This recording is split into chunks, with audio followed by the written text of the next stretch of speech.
एक मुलाकात ऐसी शख्सियतों के साथ जिन्होंने दिया है अपने जीवन को एक नया मुकाम। रूबरू कराएंगे ऐसी कुछ हस्तियों के साथ एक खास शख्सियत के साथ मुलाकात जयदेव पटेल के साथ नंबर 1 इंडिया न्यूज पर रात। नमस्कार, आप देख रहे हैं नंबर 1 इंडिया न्यूज। मैं हूं आप सभी के साथ जयदेव पटेल और आज एक खास शख्स के साथ मुलाकात प्रोग्राम में बात होगी आपातकाल, संक्रमण काल, कोरोना काल की, जो पौने 2 साल से हमारे बीच में ही है और अभी तक हमारा पीछा नहीं छोड़ा है। और अब इसका जो नया वेरिएंट है ओमिक्रॉन, जो पिछले 1.5 महीने से चर्चा में है और इसने अब तक भारत के 12 राज्यों में अपने पैर पसार लिए हैं। इस पर नीति आयोग के सदस्य डॉक्टर वीके पॉल का कहना है कि इंग्लैंड में पिछले 24 घंटों में 3,201 केसेस आए हैं और कुल संख्या 15,000 के करीब हो गई है। 60% इजाफा हुआ है कोरोना संक्रमण में पिछले एक हफ्ते में इंग्लैंड में। तो इंग्लैंड के आंकड़ों को भारत से तुलना करें तो हमारे आबादी क्षेत्र के मद्देनजर डॉक्टर वीके पॉल का कहना है कि अगर ऐसा ही रहा तो नौबत ऐसी भी आ सकती है कि भारत में रोजाना 14 लाख केसेस आ सकते हैं। तो क्या हम डॉक्टर वीके पॉल ने जो कहा है इसे हम एडवाइजरी माने? लेकिन अभी तो हमारे देश में सेकंड डोज भी पूरा नहीं हुआ है। ऐसे में जिनको पहले 2 डोज लग चुके हैं उनके लिए बूस्टर डोज की भी बात हो रही है। और हमारा एक वर्ग 12 से 18 साल का, उसको कब वैक्सीनेट किया जाएगा, ये भी एक महत्वपूर्ण सवाल है। इसके बीच क्या सरकारों की कोई जिम्मेदारी नहीं है? क्या सारी जिम्मेदारी आपकी और हमारी है? क्योंकि दूसरी लहर के समय भी 5 राज्यों में चुनाव था और वो मंजर हम सबने देखा है कि किस तरह से हम सब ने किसी अपने को खोया था। क्यों हम अतीत से कोई सबक नहीं लेते? क्या इस देश की दशा और दिशा चुनाव ही तय करेगा? ये सवाल इसलिए है क्योंकि अब भी 5 राज्यों में चुनाव है और सभी पार्टियों के बड़े नेता रैलियां कर रहे हैं, जहां पर लाखों की भीड़ आ रही है। लेकिन यहाँ पर कोई एडवाइजरी जारी नहीं होगी। आप गाड़ी में बैठे हो, अकेले हो, शीशे ऊपर हैं और मास्क नहीं पहना तो उस पर चालान हो जाएगा, लेकिन यहाँ कोई चालान नहीं कटेगा। ये किस तरह का विरोधाभास है? कहाँ गए सरकार के प्रोटोकॉल, सरकार की व्यवस्था? क्या सारी जिम्मेदारी आम आदमी की है? और ओमिक्रॉन वेरिएंट को पकड़ने के लिए जीनोम सीक्वेंसिंग की जरूरत होती है, जिसका कोई अता पता नहीं है देश में। और जीनोम सीक्वेंसिंग की रिपोर्ट आने में 1 से 4 दिन का समय लगता है। तो क्या वो हम ये करें या ये करें कि भगवान भरोसे चल रहे हैं? इसी पर आज का सवाल है। क्या आने वाली है कोरोना की एक और लहर? और क्या चुनावी भीड़ दे रही है ओमिक्रॉन को न्योता? इसी पर चर्चा करने के लिए हमारे साथ देश के जाने माने डॉक्टरों का एक खास पैनल जुड़ गया है, जिसे आप देख पा रहे हैं। सर गंगाराम हॉस्पिटल के प्रोफेसर डॉक्टर एम वली, कैंसर विशेषज्ञ डॉक्टर अंशुमन कुमार और cardiothoracic and vascular surgery CTVS के डायरेक्टर डॉक्टर भक्तोष विश्वास। आप सभी का बहुत बहुत स्वागत है आज के हमारे प्रोग्राम में। डॉक्टर एम वली, मैं आपसे शुरुआत करता हूँ कि क्या हम अतीत से कुछ सीख नहीं लेते हैं? क्योंकि आप डॉक्टर वीके पॉल तुलना कर रहे हैं इंग्लैंड से कि यह स्थिति अगर भारत में हो गई तो 14 लाख केसेस रोजाना आ सकते हैं। क्या ये कह देने से हमारे सरकार की जिम्मेदारी खत्म हो जाती है? हाँ, कुछ आपने आज जो मुद्दे उठाए हैं, मैं बहुत प्रभावित हूँ आपकी सोच से और मैं इसकी विपरीत देख रहा हूँ। लोग खूब फंक्शन कर रहे हैं, खूब इन्विटेशन आ रहे हैं, खूब कॉन्फ्रेंसेस हो रही हैं, खूब भीड़ में जा रहे हैं। आपने इलेक्शन की भी बात कर दी, आपने मास्क के चालान की भी बात कर दी। बिल्कुल ठीक किया है आपने, क्योंकि आपने जो प्रश्न पूछा है कि क्या हमने अतीत से कुछ सीखा है, मैं उसका जवाब दूंगा अतीत से सीखकर भूल गए हैं, बहुत जल्दी भूल गए हैं। और जो अक्सर कहा जाता है कि मेमोरी बड़ी शॉर्ट होती है, उसका हम परिचय दे रहे हैं। हमने बहुत कुछ खोया है, बहुत कुछ सफर किया है। मैं खुद भुगतोगी हूँ कोरोना का। मैं कैसे बचा हूँ मुझको नहीं मालूम, मुझे वो ईश्वर ने ही बचाया है। और इतनी बड़ी संक्रमण हुई है। अभी अभी मेरे पास एक CT स्कैन आया है एक मेरे दोस्त का, जिसको कोविड है, और कोविड वो वाला है जो पिछली बार हुआ था। तो मुझे बहुत डर लगा वो CT स्कैन देखते, क्योंकि बहुत बड़े अंतराल के बाद वो CT मुझे देखने को मिला जिसमें कोविड पुराना वाला था, जैसे कि डेल्टा। तो अभी क्या है, ये डबल वहमी की भी बात की हमने पिछले दिनों, पोल्यूशन प्लस कोविड। अब हम बात कर रहे हैं कोविड का डेल्टा वेरिएंट प्लस ये नया वेरिएंट ओमिक्रॉन। और ये कल एक बहुत ही सनसनीखेज रिपोर्ट आई थी, ये डॉक्टर पॉल बर्टन है कोई, और वो उसके हैं जो मॉडर्ना वैक्सीन कंपनी है, और उन्होंने ब्रिटिश पार्लियामेंट की जो मेडिकल कमेटी है के सामने एक अजीब गरीब बात का जो है इजहार किया है, बताया है कि ये 2 वायरस मिलके एक तीसरा नया सुपर वायरस बना सकते हैं। और ये बड़ी चिंता का विषय है। इसी तरह डॉक्टर पॉल का स्टेटमेंट जो आपने कोट किया है, कैसे गिनेंगे 14 लाख भाई, कहाँ से हम गिनेंगे? बैठ तो बात की बात है।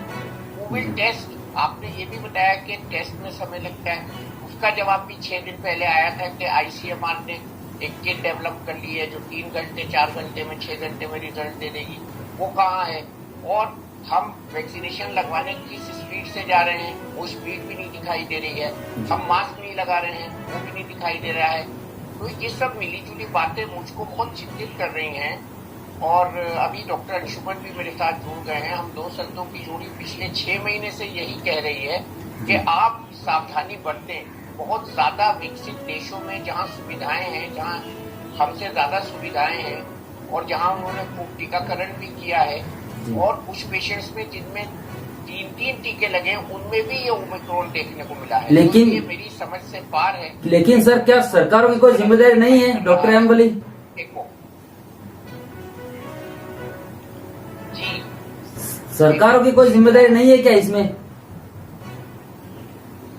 इसमें बहुत सी नई चीजें हो रही हैं। पिछली बार हमने जब ओमिक्रॉन मिला था तो कहा था 2 हफ्ते में हमें सब इसके बारे में सिनेरियो पता लग जाएगा। अभी तक तो कोई इसमें नया सिनेरियो पता नहीं लगा है।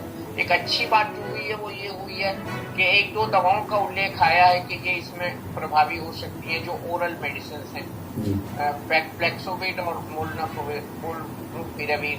तो ये 2 दवाएं तो आ गई, वो कहाँ है उसका भी नहीं पता। उसकी जो है इंडियन जो अथॉरिटीज हैं उनसे परमिशन होनी चाहिए, 3rd डोज की बात होनी चाहिए, बच्चों के वैक्सीनेशन की बात हमने की, वो भी उसको आगे बढ़ाना चाहिए।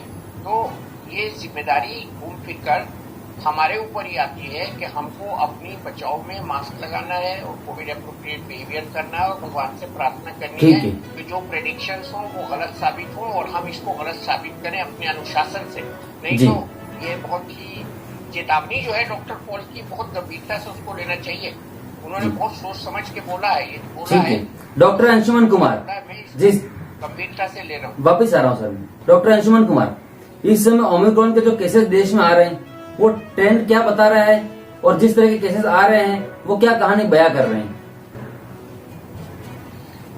पटेल साहब, आपके चैनल पे पहली बार वली साहब हैं, डॉक्टर संजय हैं, मैं हूं, और ओमिक्रॉन पे पहली चर्चा हो रही है। ब्रीफ में 30 सेकंड में मैं पहले ओमिक्रॉन के बारे में बता देना चाहता हूं। कोरोना वायरस में म्यूटेशन जैसे सभी वायरस में स्वाभाविक प्रक्रिया इसमें भी होता है। ओमिक्रॉन में म्यूटेशन की संख्या ज्यादा बढ़ गई, लगभग 52 म्यूटेशन हुए, जिसमें 32 म्यूटेशन स्पाइक प्रोटीन पे, जिसके कारण इसकी संक्रामक क्षमता बढ़ गई, लेकिन मारक क्षमता नहीं। एक एस प्रोटीन ड्रॉप आउट हुआ, जिसके कारण आरटीपीसीआर टेस्ट जो क्लासिकल टेस्ट था उसमें कभी कभी ये मिस होगा। तो ये भी एक हो सकता है कि आपको आरटीपीसीआर टेस्ट में निगेटिव आ जाए और पेशेंट एक्चुअली पॉजिटिव हो, एसिम्प्टोमेटिक और सुपर स्प्रेडर का काम करे। तीसरी बात जो इसने की है, इम्यून सिस्टम को चकमा देना सीख लिया है, जिसके कारण बने बनाए एंटीबॉडी में जिन्होंने वैक्सीन ले रखी है, जिनको पहले कोरोना का संक्रमण हुआ दोबारा कर सकता है। ये तो सारी चीजें हो गई, काफी तेजी से फैलता है, सब जानते हैं। लेकिन अच्छी इसकी बात यह है कि बॉडी के अंदर जाने के बाद रेप्लिकेशन रेट किस तेजी से ये बढ़ता है, ये डेल्टा से 10 गुना कम तेजी से बढ़ता है।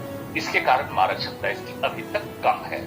बात जो सुपर स्ट्रेन की है, मैं पिछले वली साहब इसके बिल्कुल गवाह है, विटनेस, हम लोग कई चैनल पे साथ बैठते हैं। सुपर स्ट्रेन की बात डॉक्टर पॉल से बहुत पहले से मैं कह रहा हूं कि हाइब्रिडाइजेशन की पॉसिबिलिटी पूरी है इंडिया में, क्योंकि डेल्टा अभी भी हमारे पास काफी मात्रा में मौजूद है। ओमिक्रॉन आ गया, अगर डेल्टा की मारक क्षमता और ओमिक्रॉन की संक्रामक क्षमता दोनों मिल गई तो ये कंट्री के लिए फेटल हो जाएगा और कंट्री इसको संभालने के लायक नहीं है। अब मैं एक एक करके बात आता हूं जो WHO के चीफ के क्रेडेंशियल पे पिछले साल 2020 के अप्रैल से मैं सवालिया निशान उठा रहा हूं, क्योंकि डॉक्टर टेड्रोस जब इथियोपिया के हेल्थ मिनिस्टर थे तब भी वहां बच्चों की डिसेंट्री की समस्या हुई थी, 3 बार वो फेल हुए थे। और उसमें पूरा मैं एक बार उसमें इथियोपिया में ही था, मैंने सवालिया निशान उठाया था कि being a health minister, being a doctor, आप ऐसे चुप क्यों बैठे हैं, बच्चे मर रहे हैं। सेम उनका रहा, जिसमें आपका चाइना से उनका 60-60 सारा दिखा। डॉक्टर पॉल ने अभी कुछ दिनों पहले एक स्टेटमेंट दिया था, आप लोग सब भूल गए शायद। उन्होंने कहा था सारी वैक्सीन इनइफेक्टिव हो जाएगी, हमें नए तरह से वैक्सीन लाना पड़ेगा। बिल्कुल गलत उनका सवाल था। न हिंदुस्तान में ऐसा कोई शोध हुआ है और न उन्होंने बाहर का शोध पढ़ा। जॉन हॉपकिंस ने रिसर्च करके बता दिया कि इवन इफ IgG और IgM को ये चकमा देगा ओमिक्रॉन, फिर भी CD8 टी सेल की इम्यूनिटी काम कर रही है। Non defence mechanism, non specific defence mechanism जैसे neutrophil, macrophage, natural killer cell ये काम कर रहा है। तो मतलब वैक्सीनेटेड पॉपुलेशन प्रोटेक्टेड रहेगा। व्यक्ति संक्रमित हो सकता है लेकिन अति गंभीर रूप से बीमार नहीं हो सकता। अभी की रिपोर्ट ये कह रही है, भारत का भी कोई शोध नहीं निकला है, इसलिए इस तरह का स्टेटमेंट देना उचित नहीं है। वली साहब ने बिल्कुल सही कहा, एहतियात की जरूरत है। एहतियात क्या करना है? कोविड एप्रोप्रिएट बिहेवियर, जिसको हम कहते हैं सोशल वैक्सीन, और बाकी जो वैक्सीन लग रहा है उसकी वेलोसिटी, उसकी रफ्तार बढ़ाइए, वैक्सीनेशन कराइए।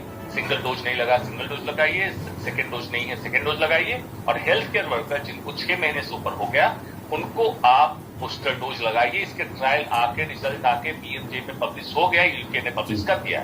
इसलिए ऐसी कंडीशन में हमें वायरस की स्पीड से, तेज स्पीड से नीति निर्धारण करना चाहिए। नीति निर्धारण एयर कंडीशन कमरे में बैठ के सिर्फ नहीं होता है जी। पब्लिक की रियलिटी डॉक्टर को भी पता होता है। हम ग्राउंड लेवल पे हैं, वली साहब है, संजय दास साहब है, हम लोग हैं, हम जानते हैं ग्राउंड पे क्या चल रहा है।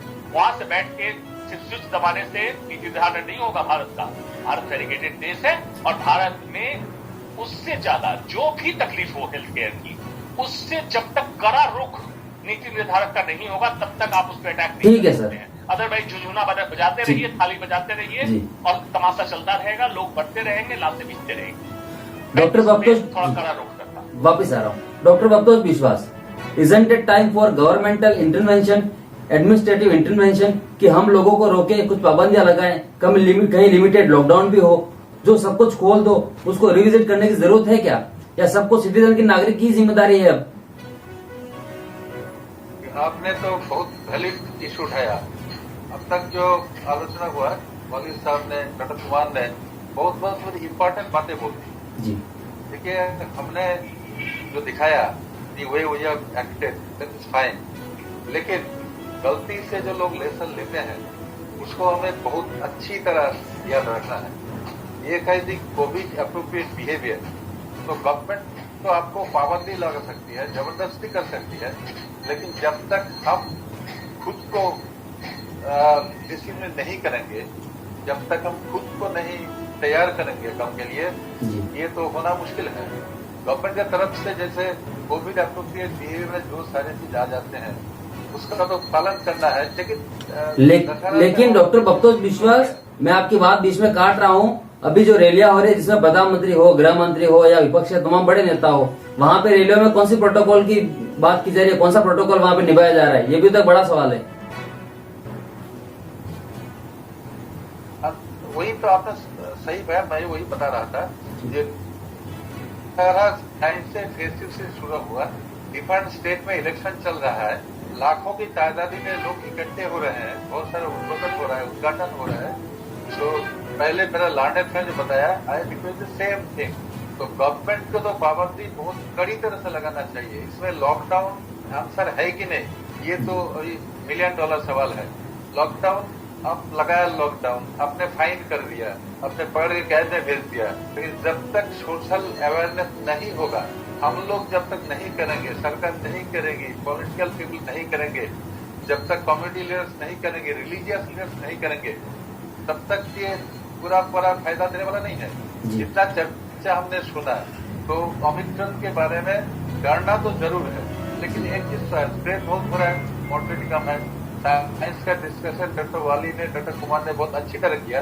आई am not going to that detail, लेकिन जो जिस उन्होंने बताया मैं वही बोलना चाहता हूँ कि हमें अपने को डिसिप्लिन करना है, और जब सिटीजन डिसिप्लिन नहीं मानेंगे तब गवर्नमेंट का तो यह फर्ज बनता है कि डिसिप्लिन बनाया जाए।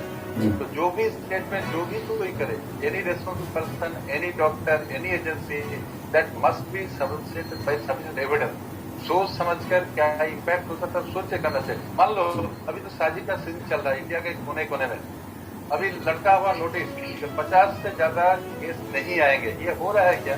लोग क्या करते हैं, सवेरे 50 आ गए, एक घर में 50, वो घर में 50, सब लोग जी सबने सोच लिया कि हमने कोविड से छुटकारा मिल गया। ठीक है सर, मैं वापस आता हूँ आपके पास। ठीक है sir. Unfortunately, I was sick by COVID, came out from hospital up 2 months, very serious suffering. तो इसमें वही बात बना, health care worker they are in trouble, बच्चे, तो उनका उसका जो बूस्टर डोज ये सब लेके अच्छी तरह गवर्नमेंट को सोचना है, कम फॉरवर्ड एंड इम्प्लीमेंट करना है, बहुत टफ इम्प्लीमेंट करना है। इसमें डिसिप्लिन होना सबको, हमको भी होना है, सोसाइटी को होना है, गवर्नमेंट को भी करना है। ठीक है सर। डॉक्टर एम वली, जिनको डबल डोज लग गई है वो मरीज भी अब सामने आ रहे हैं, तो हमारे यहाँ तो बूस्टर डोज की प्रक्रिया अभी शुरू भी नहीं हुई है और अभी तो पूरी पॉपुलेशन जो वैक्सीनेट नहीं हुई है, तो इसमें तेजी लाने की जरूरत है ना, और बूस्टर डोज का भी इंतजाम करना पड़ेगा ना। हाँ, मैं नहीं समझता इसमें कोई ये शर्त होनी चाहिए कि पहले 2 डोज लग जाएं उसके बाद बूस्टर डोज। ये तो सिलसिला एक साथ चलता रहा था, जैसे कि कोवैक्सीन की ट्रायल्स चल रही थी, कोवैक्सीन का अप्रूवल हो गया था, तो ये एक सिलसिला है, इससे सीरीज। और इजराइल में तो 4th डोज भी शुरू हो गई है, उसका क्या जवाब है?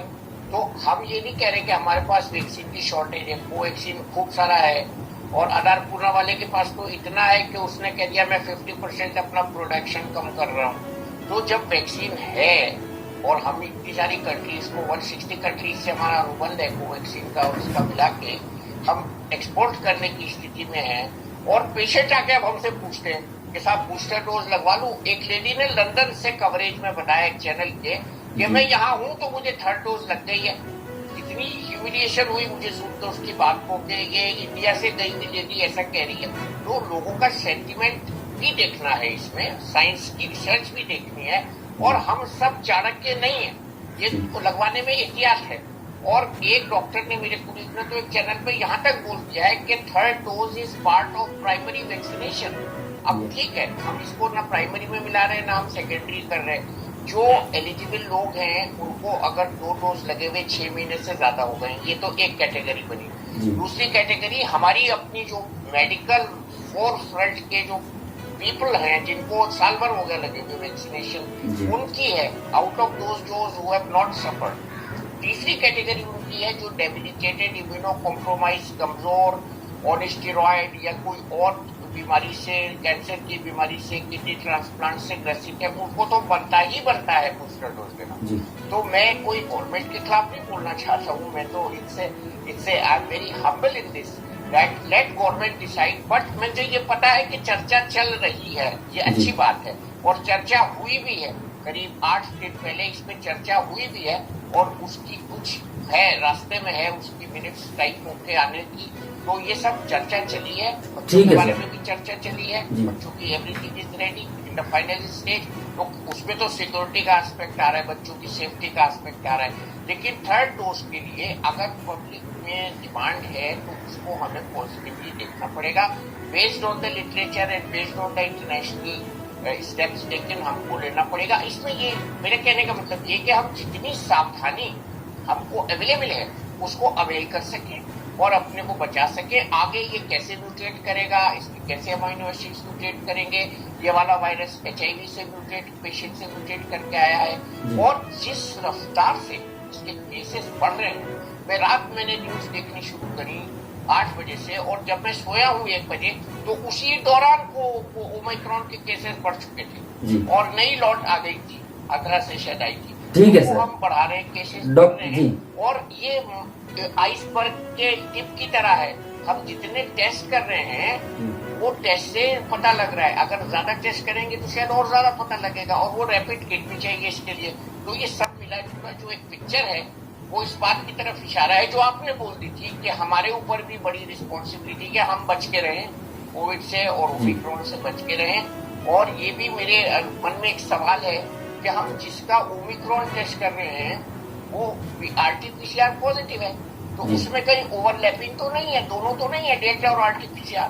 तो ये भी एक बहुत बड़ी पॉसिबिलिटी है, और हमने और डॉक्टर अंशुमन ने डिस्कस की थी ये पॉसिबिलिटीज, और ये ओवरलैप और ये जो जीन स्वाइप मैकेनिज्म है, ये सब इसके स्टडी हो रहे हैं।